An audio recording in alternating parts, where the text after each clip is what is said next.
Recording is on.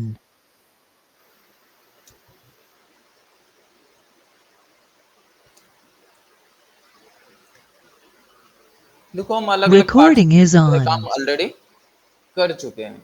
नहीं, उसको हम चाहते हैं एक साथ मर्ज करें, वो सारी फंक्शनलिटी ऐड करें। तुम और इसमें एक्स्ट्रा ऐड करना चाहो कर सकते हो। अभी एक हम मेनू बार डिजाइन करने वाले हैं, जो कि बहुत बार किए हैं तुम्हारे क्लास में, फिर से एक बार करने वाले हैं। और इस बार जब हम करेंगे, एज इट इज किसी भी ई कॉमर्स वेबसाइट के जैसे ही होने वाला है। जहाँ पे हमारा लोगो होगा तो अभी तो हम लोग लोगो ही लिखेंगे, पर चाहो तो लोगो लगा सकते हैं, बता रखे हैं कैसे लगानी है। होम टैब होगा, सर्विस होगा, जो भी देना होगा। यहाँ पे सर्च बॉक्स देना हो तो सर्च बॉक्स दे देना।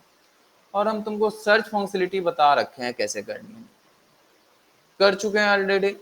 उस सर्च फंक्शनलिटी को हम फिर से तो नहीं बताएंगे, हाँ, लेकिन जो भी प्रोडक्ट यहाँ पे शो होगा बहुत ज़्यादा डिटेल्स में जाएंगे, क्योंकि बाकी जो वेबसाइट्स है उसमें तो और भी कंटेंट ऐड होंगे। यहाँ पे स्लाइड्स होते रहते हैं, हाँ, स्लाइड वाले भी बताएंगे, ऐसा नहीं है नहीं बताएंगे, वो सारी चीज़ें भी बताएंगे, टाइम आने दो। अभी हमारा फोकस इस पे होगा, क्योंकि ये छोटा सा काम तुम्हें लगेगा, बट यही बहुत बड़ा होने वाला है। इतना करना, फिर धीरे धीरे फीचर्स ऐड करते जाना।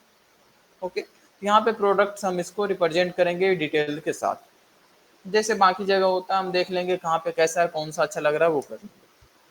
हम लोग कर सकते हैं काम, एक फूटर ऐड कर देंगे अगर पसंद पड़े तुम लोग को तो। ऐसा ही होता था। और इन सबको हम मेन सेक्शंस के अंदर में डाल देंगे। और सेक्शन बनाने के लिए ऑलरेडी बता रखे हैं। तुम्हें और भी सेक्शंस ऐड करनी है तो कर देना सेक्शंस ऐड, मुझे कोई प्रॉब्लम्स नहीं। हम नहीं कर रहे हैं यहाँ पे, बिकॉज अगर उतना करने लगेंगे तो और ज़्यादा टाइम्स लगने वाला है। तो तुम्हें क्या करना है, अपने साइड से और एक्स्ट्रा फीचर्स लगाना है, लगा देना। वैसे तो तुम यहाँ पे व्यू प्रोडक्ट पे क्लिक करके व्यू वाले पे जा सकते हो, फिर वहाँ पे ऐड टू कार्ट का ऑप्शन दे देंगे। अलग अलग ऑप्शन हम दे सकते हैं, विश लिस्ट का दे सकते हो कि हाँ हम बाद में इसको परचेज करना चाहते हैं। ये सारी चीज़ें कर सकते हैं डायरेक्ट। हम बस यहाँ पे एक ऑप्शन दे देते हैं ऐड टू कार्ट का, या तुम यहाँ पे अलग अलग add to cart place holder, जो प्लेस होल्डर, ये सब दे सकते हैं। ऐड टू कार्ट का ऑप्शन दे देंगे सब में, ठीक है। बाकी डिटेल्स ऊपर रहेंगे। जैसे ही मैं ऐड टू कार्ट पे क्लिक करेंगे तो यहाँ पे हमारा कार्ट का ऑप्शन होगा। फ्लिपकार्ट में अलग आइकन रहता है, मिंत्रा में अलग आइकन रहता है, जिसका उठाना चाहो उठा सकते हैं, जो आइकन तुम्हें पसंद पड़ जाए। हम लोग को पता है बस आइकन ही तो बदलना है, आइकन से लगाने के लिए आता है। तो कोई एक आइकन उठाएंगे और यहाँ पे रख लेंगे, और हम जैसे इस पे क्लिक करेंगे, मान लो इस पे भी क्लिक करेंगे, तो इस पे क्लिक करने के बाद यहाँ पे शो होना चाहिए हमारे कितने प्रोडक्ट ऐड है।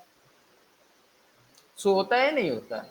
बिल्कुल होता है, यही करने वाले। और जैसे ही हम इस पे क्लिक करेंगे, जैसे ही हम इस पे क्लिक करेंगे और इस पे क्लिक करने के बाद एक नया पेज ओपन होगा, जैसे हम लोग में होता है। और उस पेज पे थोड़ा सा तरीका बदला होगा, इस साइड प्रोडक्ट रहते हैं और इस साइड प्राइस से रिलेटेड चीजें रहती हैं। और यहाँ पे प्लेस ऑर्डर का एक बटन रहता है, और यहाँ पे पूरा प्राइस कैलकुलेट हुआ रहता है। तो जो जो प्रोडक्ट हम ऐड किए होंगे वो प्रोडक्ट्स यहाँ पे शो होंगे, जितने भी ऐड किए होंगे वो सब यहाँ पे शो होगा। और यहाँ पे क्रॉस डिलीट का सिंबल्स दे देंगे, किस पे क्लिक करो तो डिलीट हो जाए। क्वांटिटी वगैरह देना होगा तो दे देना, हम उतना नहीं जाएंगे, नहीं तो फिर से कोड बढ़ेगा। तुम लोग ये फीचर्स देना, क्योंकि सीखना है तो धीरे धीरे तो बढ़ाना है। इस प्रोजेक्ट को तुम एटलीस्ट 2 बार तो बना ही लेना। इसलिए 2 बार बनाना है क्योंकि चीजें समझ आएगी। और जो जो प्रोडक्ट यहाँ पे ऐड है उसका प्राइस यहाँ पे कैलकुलेटेड रहेगा। और अगर हम किसी को डिलीट करते हैं, अगर किसी को डिलीट करते हैं यहाँ से, उसका प्राइस यहाँ से डिडक्ट हो जाएगा। ये सारे ऑटोमेटिक्स परफॉर्म होने चाहिए, ये सभी ऑटोमेटिक परफॉर्म होने चाहिए। समझ आया प्रोजेक्ट्स क्या होने वाला। आगे तुम्हें और फंक्शनलिटी ऐड करना होगा तो प्लेस ऑर्डर के बाद आगे जाके एड्रेस इंटर करवा सकते हो, पेमेंट मोड पे जा सकते हो। कैसे पेमेंट मोड इंटीग्रेट करना है बता देंगे, मे भी शायद किसी क्लास में हम डिस्कस किए होंगे कि हम लोग थर्ड पार्टी को यूज करते हैं पेमेंट मोड के लिए, जिसको एपीआई के नाम से जानते हैं। थर्ड पार्टी कोई एपीआई यूज करते हैं जिसको पेमेंट गेटवे बोलते हैं। कोई गेटवे यहाँ पे यूज कर सकते हैं, चाहो तो तुम लोग लगा सकते हो और बिल्कुल वो पेमेंट एक्सेप्ट कर सकते हो अपने अकाउंट से। थोड़ा सा चार्ज कटेगा, बाकी आ जाता है। 2% के आसपास कटता है, सबका कटता है, ऐसा नहीं तुम्हारा ही सिर्फ कटेगा। जो भी यूज करते हैं, जैसे ऑनलाइन शॉपिंग करते हैं, उसमें 2% चार्ज पेमेंट गेटवे का होता है, ठीक है। तो पूरा करना चाहो तुम्हारी रिस्पॉन्सिबिलिटी, कर सकते हो। नहीं करना चाहो तुम्हारी मर्जी, फोर्स नहीं करेंगे किसी को, बिकॉज पिछले बैच में किसी ने किया ही नहीं था। ठीक है, हम करेंगे अभी, और हम चाहेंगे कि तुम लोग इसको करो, 2-3 बार कर लो, ताकि जीएस समझ आए कैसे हो रहा है नहीं हो रहा है। इतना करने के बाद बहुत अच्छे से जीएस समझ में आने लगेगा, कहाँ जा रहा है नहीं जा रहा है, कहाँ क्लिक करेंगे, क्या हो रहा है नहीं हो रहा है। ठीक है, क्लियर है यहाँ तक?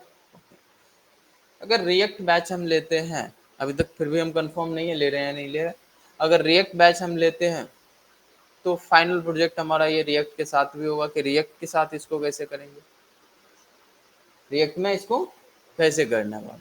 फिर से बोल रहे हैं, कभी भी यूट्यूब वीडियोस देख के कोड मत लिख देना, खुद से लिखना है, समझना है क्या कर रहे हैं नहीं कर रहे हैं। क्या सीएसएस का वीडियो देख के तुम कोड लिख देती हो, खुद से करते हो? सीएसएस का कुछ भी डिजाइनिंग करते हो तो क्या करते हो, खुद से ही करते होगे। थोड़ा बहुत गूगल हेल्प लेते होगे, कोई बात नहीं, फ्रेशर्स हेल्प लेते हैं। पहली बार मैथ का क्वेश्चन भी सोल्व करते थे तो खुद से नहीं बनता था, टीचर बताते थे तो खुद बनता था। हाँ, पहली बार में खुद से ही बना देते थे? नहीं, पहली बार में खुद से नहीं बनाते थे, टीचर्स बताता था, फिर समझ आने लगा धीरे धीरे। अब जाके मैथ का क्वेश्चन सोल्व करोगे तो बन जाता है।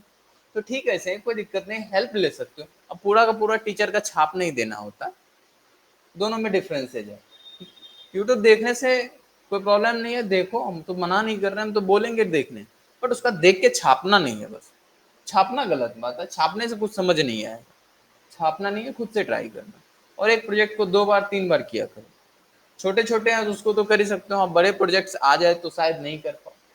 अभी बड़े बड़े प्रोजेक्ट्स को हम इसलिए उठा रहे हैं क्योंकि हम चाह रहे हैं कि तुम टॉपिक्स तो पढ़ लिए हैं, उसको यूज कैसे करना है वो समझना। हो सकता है कि हम सभी टॉपिक्स को यहाँ पे कवर नहीं कर पाए, एक प्रोजेक्ट के अंदर में कोई जरूरी नहीं कि सारे टॉपिक्स आ ही जाए, कुछ आते हैं कुछ नहीं भी आते हैं, तो कुछ आ गया मैक्सिमम, लेकिन ट्राई करेंगे कि इसमें आ जाए। ठीक है, चाहे वो फैच हो या कुछ भी हो, हम चाहेंगे कि मैक्सिमम टू मैक्सिमम टॉपिक्स को कवर करें कि जो पढ़े थे तो वो रिकॉल हो जाए। आ गया तो ठीक है, पहले नॉर्मल बनाएंगे, फिर लास्ट में हम फैच एपीआई के साथ करेंगे कि प्रोडक्ट हम फैच करके कैसे काम कर सकते हैं। ठीक है, तब तक ये प्रोजेक्ट बनेगा, इस वीक लग सकता है। ठीक है, टाइम लगता है इसको बनाने में, तो ये वीक लगेगा। जिसका भी बाकी रह चुका है कोई टॉपिक्स जेएस का, तो जल्दी से उसको कवर कर लेना, जिससे कि ये समझने में प्रॉब्लम्स नहीं हो। और रिक्वेस्ट होगा तुम लोग से कि बार बार हमको ये प्रोजेक्ट्स नहीं करवाना।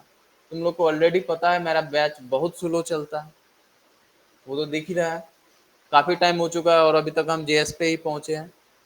स्लो चलता है, तो फिर से मत करवाना, नहीं तो और स्लो हो जाएगा, फिर मुझे जवाब देना पड़ता है कि बैच ख़त्म क्यों नहीं हुआ। इतने दिन में कहीं और रहते तो तुम्हारा रिएक्ट ख़त्म हो चुका होता।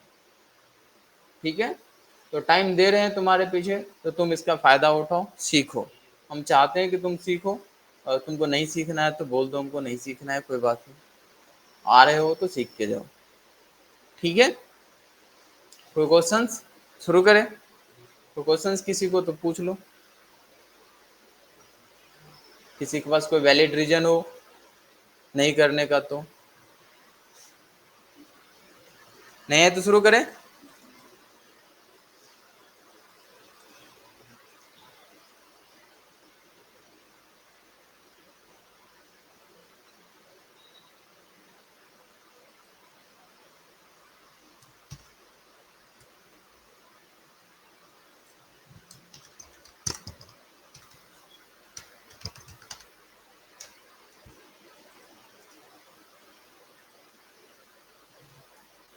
सेपरेट फोल्डर बना लिए है? देखो, सेपरेट फोल्डर इसलिए बना लेना ताकि तुम खुद से कंफ्यूज नहीं हो जाए कि कौन से कोड कहाँ लिखे थे नहीं लिखे थे। एक तो तुम लोग फाइल का नाम एबीसीडी लिख देते होगे, पता नहीं क्या क्या नाम लिख देते हो, पता ही नहीं चलता किसका क्या है। तो ट्राई करो कि जो काम कर रहे हो उससे रिलेटेड नाम लिखा करो, या सेपरेट फोल्डर बना लिया करो। बना लिए एक सेपरेट फोल्डर, अब पुराने वाले सारे कोड हाइड हो चुके हैं, यहाँ से काम करते हैं। इसका भी कोड तुमको गिटहब पे मिल जाएगा। गिटहब चेक नहीं कर रहे हैं, बट किसी दिन चेक हुआ, तुम लोग फंस ना जाओ, इससे बेटर है कि काम शुरू रखो गिटहब पे। ठीक है ना, पढ़ाई इसीलिए थे कि तुमको वो समझ में आना चाहिए, और काम करो उस पर, इसलिए नहीं कि हमें मन नहीं लग रहा था तो गिटहब पढ़ाने चले गए। तो जरूरी नहीं था पढ़ाना, हम स्किप कर सकते थे। सिखाए हो तो उसको सीखो और यूज भी किया करो। बोले थे ग्रुप में काम करने के लिए गिटहब पे, किसी ने नहीं किया। कैसे ग्रुप में काम करते नहीं करते, थोड़ा सर्च करना था, देखना था, नहीं किया। काम करता, फंसता, पूछता, किया ही नहीं कोई कुछ।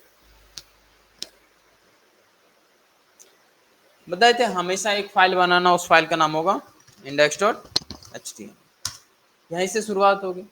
देखो प्रोजेक्ट बड़ा होने वाला है तो हम नहीं चाहेंगे कि हमारा जो कोड होगा सब एक ही पेज पे हो या एक ही फाइल के अंदर, तो अलग अलग फोल्डर्स बना लेते हैं। हम जेएस रखना चाहेंगे तो जेएस के लिए फोल्डर बना लो, सीएसएस के लिए सीएसएस नाम से फोल्डर बना लो, ठीक है। वहां पे सीएसएस और जेएस के कोड लिखेंगे। फोल्डर के बाहर में सिर्फ और सिर्फ एक ही मेन फाइल होता है, वो होता है index.html फाइल, जो पहली बार एग्जीक्यूट होने वाला है। क्लियर? पहली बार जो एग्जीक्यूट होता है वो index.html फाइल होता है, बाहर होता है। फोल्डर के स्ट्रक्चर्स पे ध्यान देना, इसी तरीके से काम करनी है जब भी प्रोजेक्ट बनाओ। ओके। अब मान लो कि कोई और HTML फाइल की जरूरत पड़े तो कोई नहीं, एक सेपरेट फोल्डर बनाओ जहाँ पे आइटम्स के नाम से या HTML फाइल्स के नाम से जो भी रखना है तुम अपने अकॉर्डिंग्स रख सकते हो, बट सेपरेट रखना है। बाहर में सिर्फ एक ही फाइल मुझे नजर आनी चाहिए, और वो कौन सी? index.html फाइल, ठीक है। अभी तो फिलहाल index.html फाइल पे ही कोड लिखेंगे, जरूरत होगा तो आगे बढ़ते चले जाएंगे। क्लियर? दूसरी चीजें, कभी भी सीएस सिर्फ और सिर्फ एक ही फाइल पे नहीं लिखना, सीएसएस को अलग अलग फाइल्स पे लिखना है, और उस फाइल्स को हम सीएसएस वाले फोल्डर्स में रख लेंगे, ठीक है। जिससे कि हमें नीड होगा तो हम उस फाइल्स को लगाना चाहे तो लगाएं, हटाना चाहे तो हटा दें। जिससे मीडिया क्वेरी लगाने के लिए सीखा, तो मीडिया क्वेरी को अलग फाइल्स पे लिखा करो, एक ही फाइल्स पे मत लगाया करो। हालांकि हम अभी उतना रिस्पॉन्सिव नहीं बनाएंगे क्योंकि सीएसएस में वो सब सिखा चुके थे कि कैसे होगा नहीं होगा। तुम सब चीज करने वाले हो, पूरे सीएसएस के साथ काम करोगे। हम अभी सीएसएस पे फोकस नहीं करके सिर्फ और सिर्फ जेएस पे फोकस करेंगे। बट तुम्हारा प्रोजेक्ट हम देखे तो मुझे लगना चाहिए कि सीएसएस तुम यूज किए हो, एनिमेशंस को यूज किए हो, ठीक है। मेरे जैसे तो नहीं लगना चाहिए क्योंकि मेरा तो बहुत गंदा लगने वाला है। ओके, तो डिफॉल्ट कोड के साथ आगे बढ़ते हैं और नाम रख देते हैं इस बार ई कॉमर्स, कुछ और रख दें।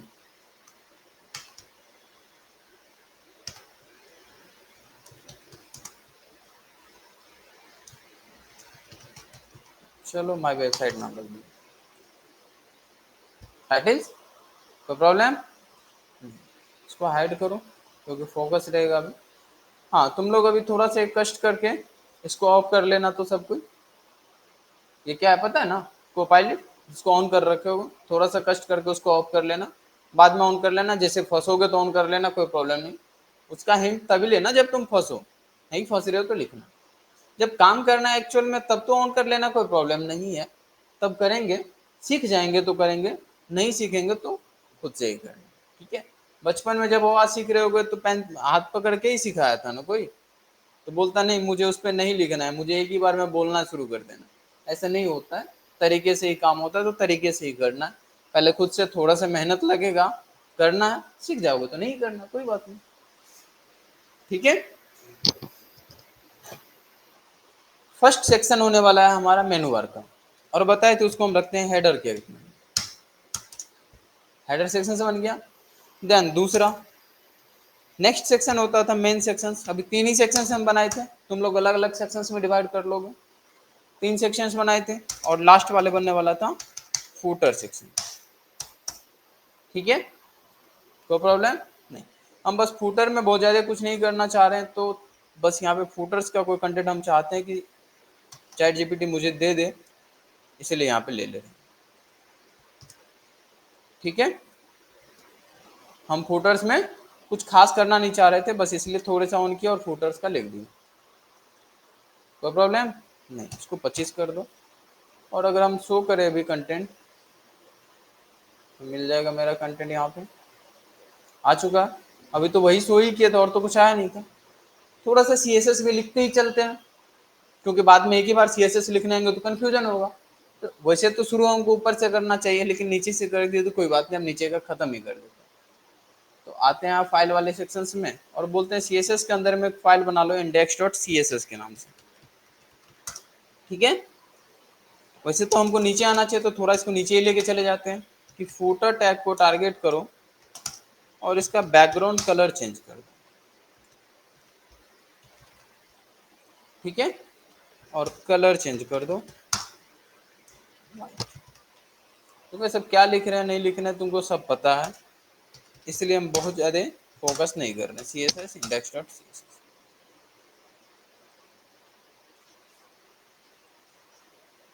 आ चुका है।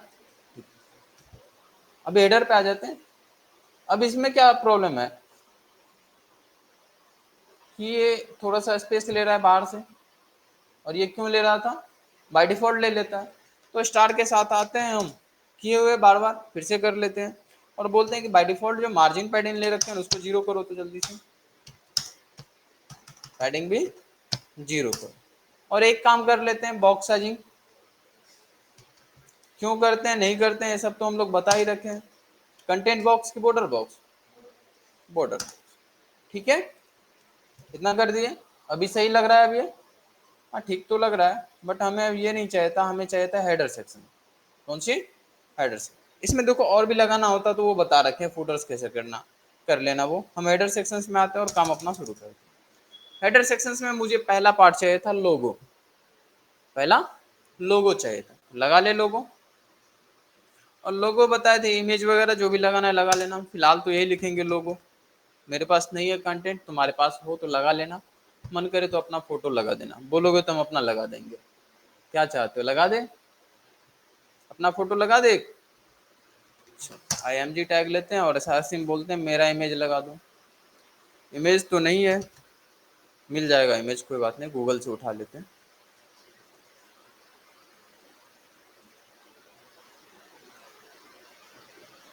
कॉपी इमेज एड्रेस, देखो इमेज आया है नहीं आया। चलो आ तो गया, बाकी हाइट विड्थ सेट कर लेंगे हम लोग, ठीक है, कोई प्रॉब्लम नहीं। वैसे अगर इमेज लगा रहे हो डायरेक्ट डिव के अंदर में डाल देते तो बेटर रहता। इसको हम डिव के अंदर में डाल दें और क्लास दे देते हैं लोगो, क्लास दे दिए लोगो। अभी इसमें CSS लगा के इसको एडजस्ट करने वाले हैं हम लोग। तो यहाँ पे आए और बोले हेडर सेक्शंस के अंदर में बताए थे एक एक करके चाइल्ड की तरफ जाना है, नहीं तो फिर प्रॉब्लम होगा। लोगो वालों को टारगेट करना, और लोगो के अंदर में इमेज पे भी टारगेट कर सकते हैं, डायरेक्ट हम लोगो पे टारगेट किए। हम बोले देखो विड्थ बहुत ज़्यादा नहीं लेना, लिमिटेड लेना, और कितना लेना अब हम लोग डिसाइड कर सकते हैं यहाँ से। तो देख लेते हैं कितना हमें सही लगेगा। तो और यहाँ पे विड्थ बोलते हैं 200 पिक्सल से, एक बार लेके देखो कितना आता है। इमेज को भी टारगेट करना पड़ेगा मुझे, तो एक बार डायरेक्ट हम इमेज टैग को टारगेट करते हैं। 200 पिक्सल्स बहुत ज़्यादा हो रहा है, तो इसको 50 पे, ठीक है, ठीक है, बाकी एडजस्ट कर लेंगे बाद में, फिर से ऐसे लगा लेंगे, अभी लगाने की कोई ज़रूरी तो नहीं है, हम लगा ली। आ गया है यहाँ पे, और इसको अभी बोलते हैं कि थोड़ी देर के लिए तुम बंद हो जाए, काम खत्म करो। इस डिव के बाहर आते हैं, नेविगेशन बार देना था। जो थोड़ा सा हेडर सेक्शंस में ना हम कलर बदल देते हैं ताकि पता चले हेडर कहाँ तक है। हेडर को टारगेट करते हैं और हेडर को बोलते हैं कि तुम अपना बैकग्राउंड कलर थोड़ी देर के लिए कुछ और रख लो ताकि पता तो चले कहाँ पे हो तुम, नहीं हो, हाँ नहीं, धीरे धीरे करते चलेंगे। नेविगेशन बार बनाना था हमें, और नेविगेशन बार कैसे बनाते हैं, नैप टैग था हमारे पास, वो से डिव के अंदर में लिख सकते हैं, लेकिन नैप टैग था तो नैप टैग के अंदर में डालते हैं। और मुझे यहाँ पे जो नेविगेशन बार बनाना तो LI के थ्रू बनाते थे, तो बना ले LI के थ्रू। LI कितने चाहिए, बहुत ज़्यादा नहीं, कम ही ले लेते हैं। मान लो होम दे देना तुम लोग को जो जो देना है।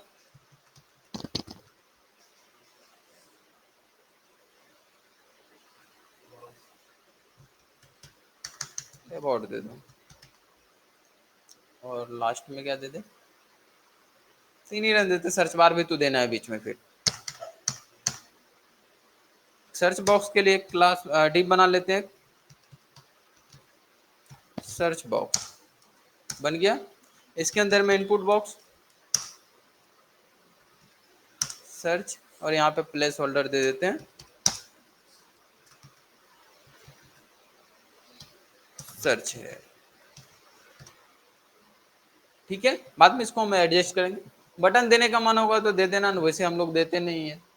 लोगो वगैरह लगाने के लिए तो सिखा रखे हैं, लगा सकते हैं ना सर्च वाली आइकन, तो आइकन लगा लेना, हम नहीं लगा रहे हैं, सिखा रहे दिए हैं ऑलरेडी, तो लगा लेना ताकि बेटर लगे। हाँ मेरा बहुत अच्छा नहीं लगेगा, बट कोई बात नहीं, तुम लोग हमसे बेटर हो तो बेटर बनाना। इसके बाद अगर किसी हम वेबसाइट्स पे जाए, चाहे मिंत्रा पे चले जाओ या फ्लिपकार्ट पे चले जाओ, और ध्यान से देखोगे होम सेक्शंस पे, तो प्रोफाइल है, ये सब दे देना। हम सिर्फ और सिर्फ बैग वाली ले लेते ऑप्शन, क्योंकि जब ऐड टू कार्ट करेंगे तो बैग वाला ही शो होगा। तो हम ये बैग वाला ले लेते, सर्च आइकन ले लिए। तुम इस तरीके का ये ऑप्शन जो जो देना है सब दे देना, ये बता रखे हैं देने के लिए कैसे देना है। मिंत्रा का ही बनाना हो तो लोगो देना। फिलहाल तो हम तो बैग ले लेते हैं, या फ्लिपकार्ट होता तो कार्ट का ऑप्शन होता, फ्लिपकार्ट होगा तो कार्ट का ऑप्शन होता ही है। बोलो कौन सा उठा ले, कार्ट उठा ले कि बैग उठा ले, कोई भी उठाना है तो आइकन पे तो चाहिए ही चाहिए। तो फोन सॉन्ग पे आए, यहाँ पे आइकन के अंदर में आए, और क्या ले ले हम लोग, बैग ही ले लेते हैं। ठीक है, इसको उठा ले या कार्ट का ले ले, कोई भी ले लेना। तुम लोग को आइकन दूसरा चाहिए होगा तो बदल लेना। और यहाँ पे एक और डीप ब्लॉक बनाते, सबको सेपरेट सेपरेट बोले थे बताने के लिए। और इसको हम बोल देते हैं, क्या नाम है, क्लास दे दो। क्या क्लास दे दें,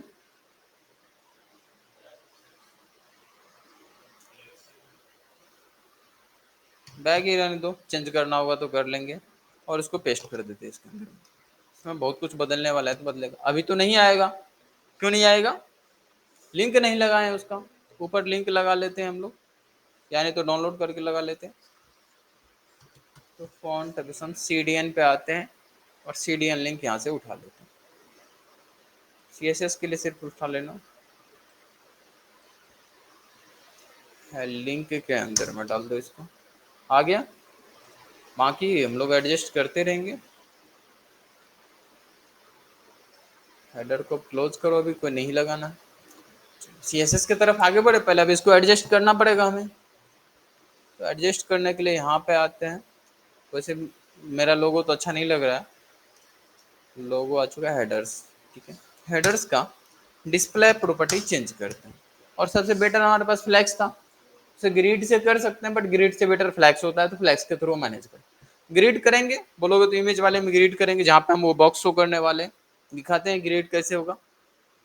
तो इसका डिस्प्ले प्रॉपर्टी फ्लैक्स करता है, और जैसे ही फ्लैक्स करेंगे वो सब एक साथ आने वाले हैं।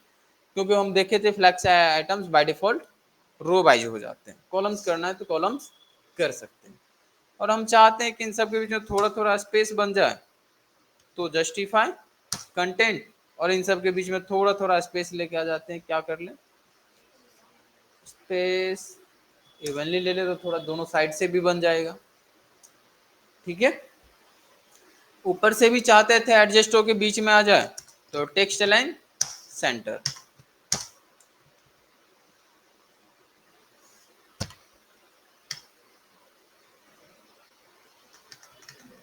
हम क्लिक नहीं किए तो ऑटोमेटिक हो गया था। ठीक है, आ गया। इमेज अभी तक नहीं गया है सेंटर में, तो इमेज को सेंटर में लाने के लिए एक बार लोगो को फिर से टारगेट करना। हेडर के अंदर में बोलो लोगो को टारगेट करो, और लोगो को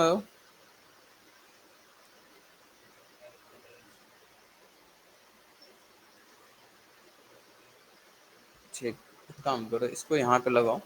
और इसमें एक प्रॉपर्टी होता है ऑब्जेक्ट फिट, इसको बोल दो कवर या कंटेंट। नहीं आ रहा है, कवर होना चाहिए।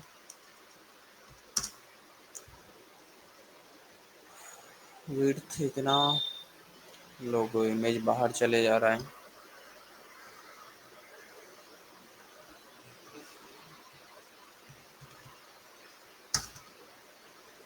इसको सेंटर में लेके आना है, तो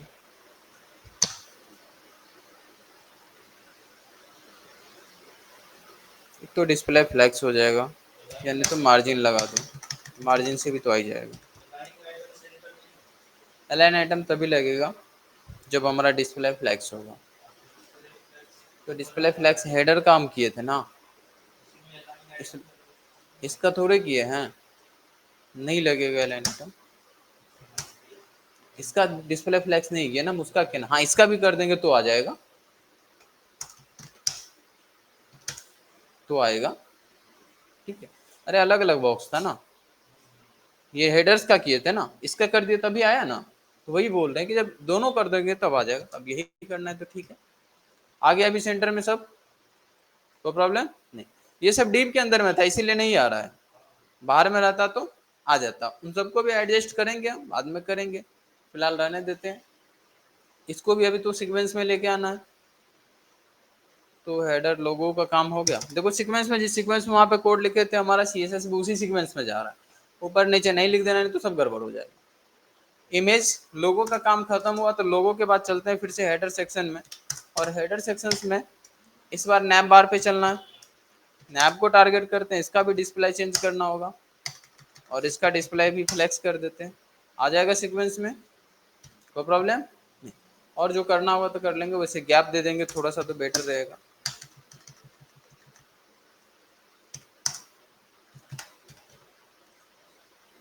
एडजस्ट कर लेंगे उसको।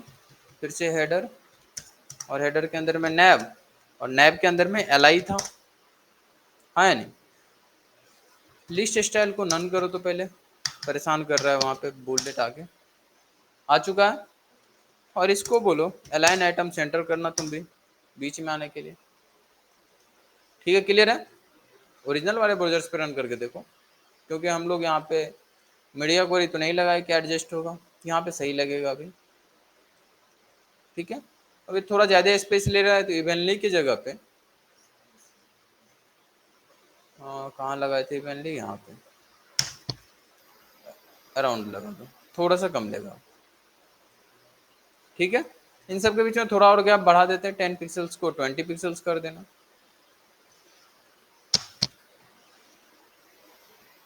ठीक है, वैसे सर्च वगैरह को एडजस्ट करते तो हम थोड़ा हेडर्स का थोड़ा और हम चाहते हैं हाइट हो, तो हेडर वाले सेक्शन बोलते हैं कि हाइट थोड़ा और बढ़ाइए आप अपना, 60 पिक्सल्स ले लीजिए। सही है, इमेज अच्छा नहीं लग रहा है, कोई बात नहीं, ऐसा ही है। अब इसको भी थोड़ा एडजस्ट कर ले, बाकी नहीं कर रहे हैं, CSS तुम लोग लगाते रहना, ये नीचे आ जाएगा जैसे इसमें हम कंटेंट दे देंगे। वैसे बोल रहे हो तो अभी हम लगा देते हैं यहाँ पे मेन को टारगेट हेडर्स के बाद, और फुटर से पहले यहाँ पे मेन टैग को टारगेट करते हैं। और मेन को बोलते हैं कि तुम अपना हाइट पहले तो 100 VH ले लो, तो खत्म करो तो कहानी नीचे चले जाएगा। 90 VH ले लो, वो नीचे चला गया होगा। ठीक है, उसमें भी थोड़ा हाइट लगा दो। फुटर्स में भी बोलो क्या तुम भी थोड़ा हाइट ले लो। और क्या ले लेना है तुम, 10 VH कर दे, ये भी थोड़ा सा लेके रखेगा। एडजस्ट कर लेना उन सबको। ठीक है, हम थोड़ा सा बस कर लिए, कंटेंट इसमें आ चुका होगा। अभी थोड़ा सर्च बॉक्स को हैंडल करते हैं और इसको हैंडल करते हैं। तो सर्च बॉक्स को हैंडल करने के लिए LI के बाद चलते हैं, और प्रॉपर्टी लगाना होगा तो बाद में लगा लेना। ड्रॉप डाउन बॉक्स वगैरह देना होगा दे देना, हम सिखा रखे हैं सब, वो सब हम प्रॉपर्टी भी नहीं लगा रहे। सर्च बॉक्स पे टारगेट करनी है तो हेडर के अंदर से आते हैं सर्च बॉक्स पे।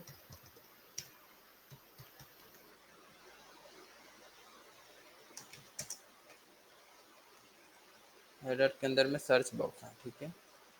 सर्च बॉक्स पे आ गए, और सर्च बॉक्स का कुछ हाइट और विड्थ रख लें। मान लो विड्थ रख लेते हैं कुछ इसका, हम चाहते हैं कि बढ़े ऑटोमेटिक, तो इसका फ्लैक्स ग्रो प्रॉपर्टी पढ़ाए थे, में भी याद होगा। फ्लैक्स ग्रो, उसको 1 कर देते हैं, 2 कर दो। हम चाहते हैं थोड़ा बढ़े, अभी तो नहीं बढ़ेगा। हेडर के अंदर में आओ, और हेडर के अंदर से सर्च बॉक्स को उठाओ। इसके अंदर में हमें मिलेगा इनपुट टैग।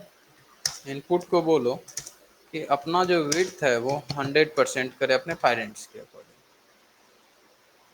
कर रहा है फ्लैक्स ग्रो, हाँ या नहीं। इसमें थोड़ा इसको बोलो कि मैक्सिमम विड्थ भी लगा लेना, काम करना चाहिए। और मैक्सिमम कितना रख ले, सपोज करते हैं कि 300 पिक्सल्स। ठीक है, मतलब छोटा करेंगे तो ये छोटा होगा, बट इससे बड़ा नहीं होगा। देखना छोटा तो हो जाएगा, छोटा हो रहा है बट उससे बड़ा नहीं होगा अगर हुआ भी तो। अब थोड़ा सा इसको नीचे लेके आ जाते हैं। तो अगर इसको नीचे लेके आना है, नीचे क्या लेके आना है, इसको बोलो कि हाइट भी तुम अपना 100% करो, फिर अपने आप मैनेज हो जाए। हो गया 100%। अब इसको हम बोलते हैं, अभी बोल रहे हो पूरा हो गया, रुक जाओ। ये समझ आ रहा है कि हम बस लिखे जा रहे हैं, आ रहा है ना। CSS पढ़ाए थे तो ये सब एक्सप्लेन किए हुए थे। इसको बोलो कि हाइट तुमको ज्यादा नहीं 30 पिक्सल्स ही रखना है, वो 30 पिक्सल्स ही लेगा। ठीक है, अब ये ऊपर से नहीं नीचे जा रहा है, तो ऊपर से नीचे जाने के लिए हंड्रेड हंड्रेड ले लिया, टेक्स्ट लाइन तो था, इसको मार्जिन लगा तो नहीं गया था।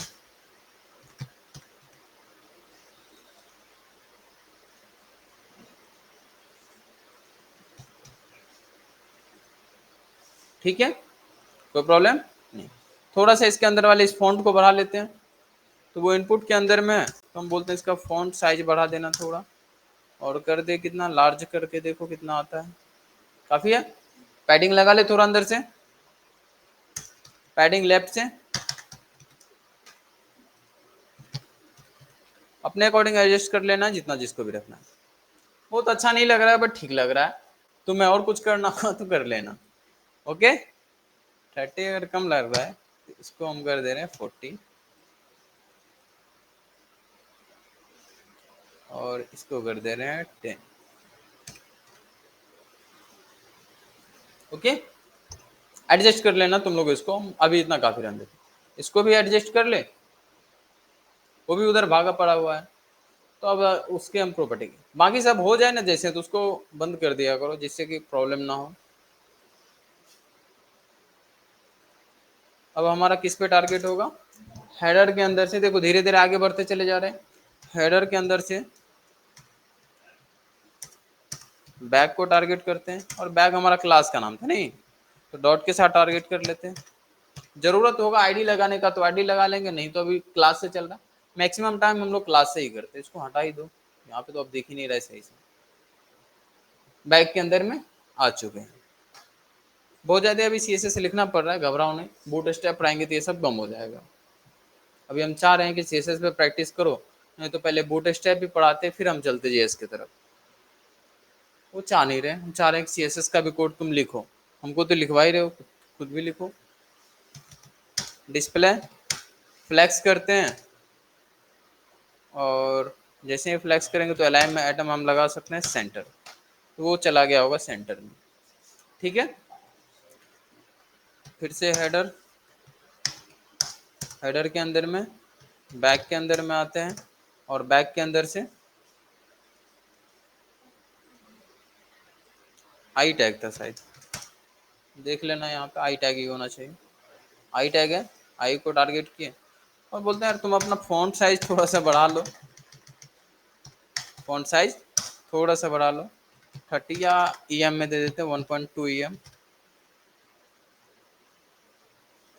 और बढ़ाना 1.5 कर दो तो। ठीक है बैग, कलर वाइट कर दे, कलर वाइट कर देते हैं। नहीं नहीं ठीक था, वही था, रेड कर देते हैं, और रेड करना है तो फर्स्ट RGB, कलर कोड बता रखे हैं ना, याद होगा तुम लोग को। RGB में क्या होता था, इसको फुल कर दिए, बाकी को 0 0 कर दिए। अदरवाइज तुम यहाँ से क्लिक करके तो उठा ही सकते हो, उसमें तो एक्सपर्ट हो ही। कर लिए ना, हाँ अच्छा लग रहा है अभी, जल्दी से इमेज वगैरह शो कर ले। पूरा CSS लिखवाने में आज का क्लास खत्म करवा दिया तुम लोग को, इसीलिए बोलते हैं CSS खुद से लिख लिया करो। इसको खत्म करो, आते हैं मेन बॉक्स के अंदर में। अब मेन बॉक्स के अंदर में आते हैं, और हेडर को बोलते हैं तुम क्लोज हो जाओ, नहीं देखना है तुमको, मेन पे फोकस होगा मेरा सिर्फ और सिर्फ। और मेन के अंदर में हम चाहते क्या है, एक हम वैसे तो मेन के अंदर में डायरेक्ट काम कर सकते हैं, बट हम सेक्शंस बना लेते हैं, क्या पता और भी कुछ ऐड करना हो, तो एक सेक्शन टैग ले लेते हैं, और इस सेक्शंस टैग के अंदर में क्लास दे देते हैं कि इसके अंदर में हमारा प्रोडक्ट्स होंगे। ठीक है, तो क्लास प्रोडक्ट्स के नाम से दे देते हैं, प्रोडक्ट्स, बहुत सारे प्रोडक्ट होने वाले हैं, जो भी प्रोडक्ट होगा इसके अंदर में होगा। इसके अंदर में अब एक डीप सेक्शन ले लेते हैं, देखो कब डीप लेना है कब सेक्शन लेना है ये सब समझा चुके हैं। सेक्शन से हम डिवाइड किए कि पर्टिकुलर सेक्शन हो गया, आगे तो डीप से भी काम हो जाता। डीप ले लिए, और इसको हम एक क्लास दे देते हैं, और उस क्लास का नाम है प्रोडक्ट। इसके अंदर में जो प्रोडक्ट होगा वो प्रोडक्ट हमारा शो हो जाएगा। शो करते हैं प्रोडक्ट, इसमें पहले हमारे पास इमेज होना चाहिए, तो एक इमेज ले लेते हैं, इमेज टैग। ठीक है, और क्या क्या शो होना चाहिए तो एक बार देख लेते हैं, मिंत्रा देख लेते हैं, तो मिंत्रा पे ही देख लेते हैं क्या क्या कंटेंट शो होता है इसमें।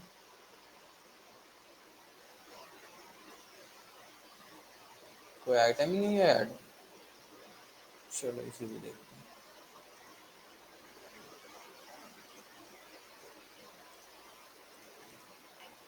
ये पेज हम लोग का डिजाइन होने वाला है। जैसे यहाँ पे देखे ध्यान से तो बहुत सारी चीजें आ चुकी हैं। अब मान लो ऐड टू बैक पे क्लिक किया तो क्या प्रोडक्ट का टाइटल, उसके बारे में थोड़ा सा डिस्क्रिप्शन, प्राइस। अब इसको डिजाइन कर ले हम लोग, इमेज तो आ ही जाएगा। चलो मान लो कि हमको यही इमेज चाहिए, यही इमेज चाहिए। ये इमेज चाहिए तो उठेगा कहाँ से भी। तो अगर ये इमेज तुम्हें चाहिए, मान लो वॉच उठाना है, तो देखो इस पे राइट क्लिक करना तो इंस्पेक्ट नहीं जाएगा, राइट क्लिक नहीं होता है मिंत्रा वाले पे, ठीक है। यहाँ पे आना, नीचे आ जाना, डेवलपर टूल्स मिलेगा तुमको सेटिंग के अंदर में। सेटिंग में डेवलपर टूल्स होगा यहाँ पे एक ऑप्शन, मोर टूल्स, डेवलपर टूल्स मिला। इस पे आ जाना, फिर इंस्पेक्ट में हम लोग पहुँच सकते हैं। पहुँच गए इंस्पेक्ट में, कंसोल पे नहीं, एलिमेंट्स वाले सेक्शंस पे आना और ये वाले पे क्लिक करना और टारगेट कर लेना। जैसे सपोज मुझे यही वॉच चाहिए, इस पर जैसे ही क्लिक किया इसका इमेज सेक्शन पे आ जाना, इमेज टैग मिला, देखो ये मिल गया इमेज। इस लिंक को कॉपी कर लेना, कर लिया कॉपी, बस उसको उठा के इस इमेज में डाल दो।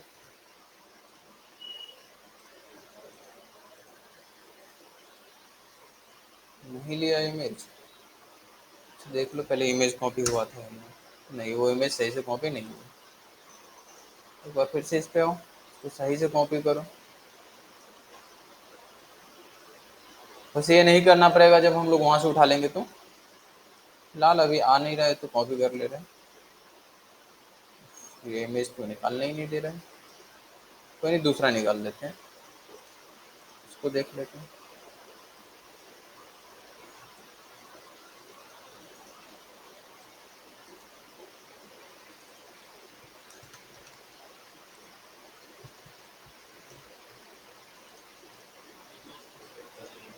आ गया इमेज, बहुत जान देनी है, हम एक दो इमेज ही लेंगे, तुम लोग वहां से उठा लेना अपना। आ गया इमेज, इसके अंदर में डिस्क्रिप्शन भी वो डाल देते हैं सब, मान लो इसी का डालना है जो जो। तो एक तो है हमारे पास तरीका कि यहीं से उठा लो क्या क्या डिस्क्रिप्शन है नहीं है। इमेज आ गया, और इसके अंदर में अब आगे चलते हैं क्या क्या था। ये रहा इमेज, डिटेल्स कहाँ पे है,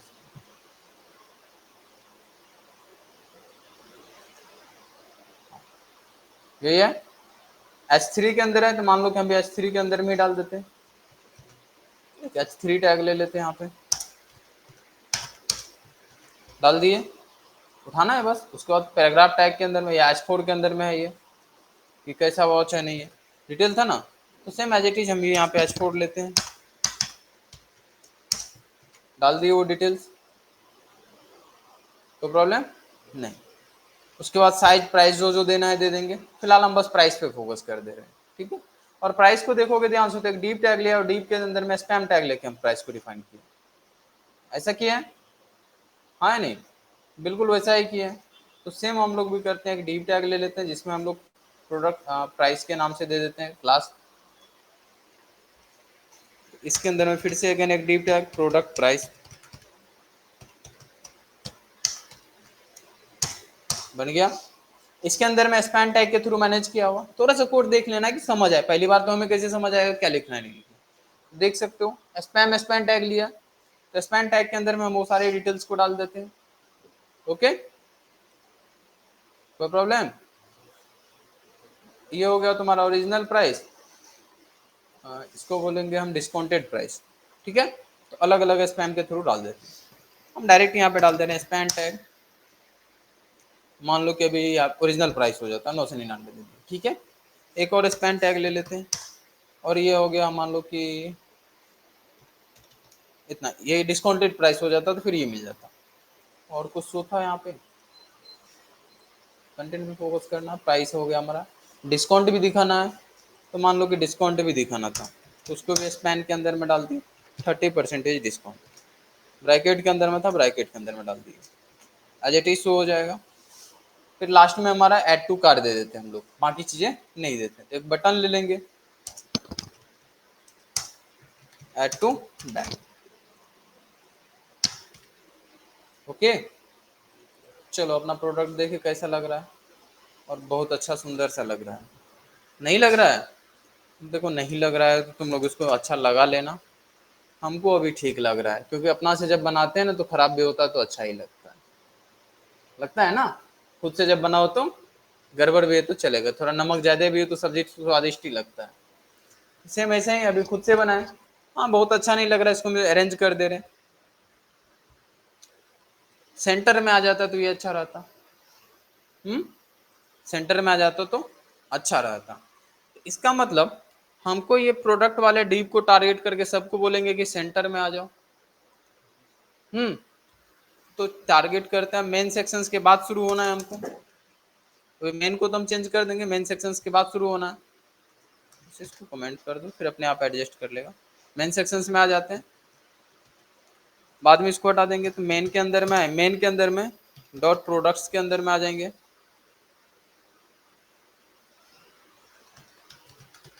प्रोडक्ट्स के अंदर में प्रोडक्ट है, वैसे डायरेक्ट कर सकते हो बट बेटर तरीका हमारा ये है कि उसके चाइल्ड के चाइल्ड तक पहुंचे। पहुंच गए ये प्रोडक्ट्स के अंदर में हम पहुंच चुके हैं, उसको बोलते हैं टेक्स्ट अलाइन। टेक्स्ट अलाइन नहीं,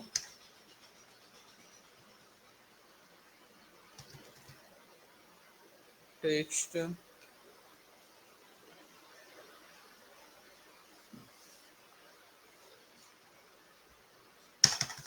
अलाइन लिखो, यहाँ पे वो आना चाहिए था, अलाइन आइटम। हाँ, टेक्स्ट अलाइन सेंटर एक और करना, आ जाना चाहिए, नहीं आएगा तो एडजस्ट तो किया जाएगा। इसको टारगेट कर दिया प्रोडक्ट्स के अंदर में, प्रोडक्ट को 6 पूरा भी उठाएगा। मुझे करना है इन सबको सेंटर में, तो इस प्रोडक्ट के अंदर में आते हैं सीधा, डिस्प्ले करो फ्लेक्स, ज़्यादा परेशान होने की ज़रूरत नहीं है, और जस्टिफाई कंटेंट सेंटर, ये सब अभी ऐसा हो गया होगा। और इसको रोको, कॉलम कर देते हैं, फ्लेक्स डायरेक्शन कॉलम। अभी तो ये हाइट विड्थ बढ़ा लिया होगा अपना फ्लेक्स डायरेक्शन कॉलम, तो प्रॉब्लम हो जाएगा। थोड़ा सा रुक जाओ, डिस्प्ले फ्लेक्स से काम नहीं चला, इसको सेंटर में लेके जाना था।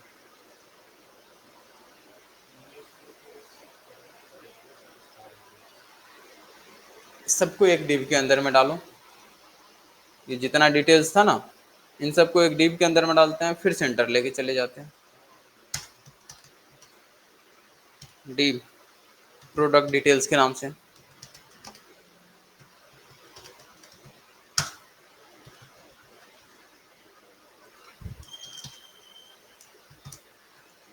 आ गया ये सब इसके अंदर में। हम प्रोडक्ट डिटेल्स वाले को टारगेट करते हैं, प्रोडक्ट के अंदर में प्रोडक्ट डिटेल्स है। अब लगाना तो टेक्स्ट अलाइन सेंटर। अच्छा, अभी डिव ये पूरा लेता होगा तो विड्थ कर देना है इसका,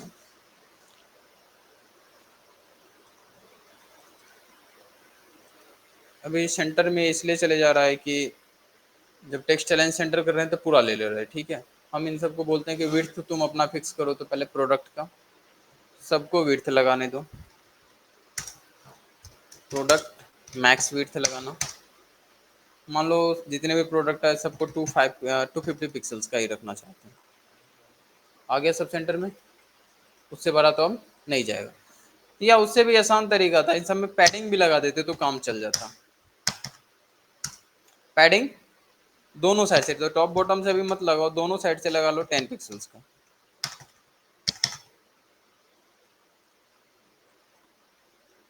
10 से काम नहीं चला तो 20 आ गया, ठीक है। अब इसी को रिपीट कर देंगे तो काम हो जाएगा। एड टू बैग वाले को भी हम CSS लगाएंगे, बट आज नहीं लगाएंगे, अब वो कल लगाएंगे। हम अगर मान लो कि प्रोडक्ट रिपीट करवाना है तो लूप चला के JS से इसी को रिपीट करवा देंगे, इस पूरे सेक्शंस को, है नहीं। बिल्कुल, वो कराने में तो हम लोग एक्सपर्ट हैं, हम बहुत ज़्यादा नहीं। यहाँ पे कुछ प्रोडक्ट कॉपी पेस्ट मार दी, कल इसको सही कर लेंगे। आ गया है। अब शायद सेम लाइन में नहीं है, डिस्प्ले इसका हम मैनेज नहीं किए होंगे, कर दे रहे हैं इसको। ये प्रोडक्ट्स वाले मेन सेक्शंस में आते हैं क्योंकि जितने भी हैं उसी के अंदर में है, और इसको बोलो डिस्प्ले कर। तो अभी फिलहाल कल ग्रिड से इसको हम कर देंगे फ्लैक्स और फ्लैक्स रैप को ऑन कर देना, फ्लैक्स रैप को रैप कर देना। आ गया होगा सब। गैप देना होगा तो गैप प्रॉपर्टी हम लोग पढ़े थे।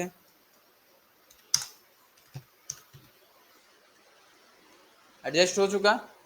थोड़ा सा मार्जिन लगाना होगा तो लगा देना, ये सब चीज कर सकते हो। अभी इतना ही रन, ठीक है। उधर हम मैक्सिमम बिट सेट कर रखे थे इसलिए गड़बड़ हो जा रहा है, इसको हटा दो, जरूरत पड़ेगा तो कर लो। सही है इतना। अभी तो इतना ही किया, कल इसको सही करते हैं, फिर ऐड टू बैग वाले को काम को करते हैं। इतना तो तुम लोग करके ही आना, इसलिए बोले थे 4 दिन लग जाएगा। पहला दिन में तो देखो इतना ही काम किया है, फिर ऐड टू बैग करना है और इस, हाँ, बैग वाले पेज को भी शो करना है। एक काम करना तुम लोग, बैग वाले पेज के लिए CSS लिख के आना। मिंत्रा आप जैसे दिखा रहे थे बैग वाला पेज के CSS था ना, वो तो बना सकते हो ना, वो बना के लेके आना, हमारे लिए थोड़ा आसान होगा, हमको लिखना नहीं पड़ेगा, ठीक है। चलो इतना काम करके लेके आओ। Recording has stopped.